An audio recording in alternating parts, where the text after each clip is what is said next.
You are using the wrong model for this specific task. And if you have not used it yet, this video is going to change that. And this is where it gets interesting.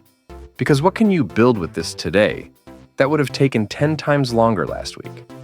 Here's a concrete thing you can build today using exactly what you just learned. Step 1. Set this up. Step 2. Connect it to this. Step 3. Run it and look at the output. This alone saves you several hours a week. Every week. Now, what happens when you combine this with something else? Because this feature does not live in isolation. Stack it with this and the output quality jumps significantly. Viewers are aware AI is improving rapidly, but can't keep up with every release, and often miss the most useful features buried in each update. Most coverage summarizes what changed.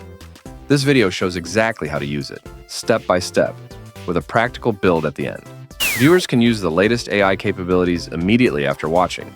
They have a working walkthrough, a build they can replicate, and know which model to use for which task. What is the single most useful thing in this release that most people are not using yet? Now you know. Here's the answer. How do you actually use this in a real workflow? Not just the demo, but production. That is exactly what we just walked through. Here's your one action for today. Open the model, find the feature we just covered, run the prompt I gave you. That is it. 30 minutes. You will have something real at the end of it.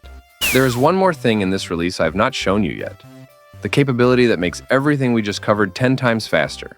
That drops on the next video. Your profile will show it when it lands.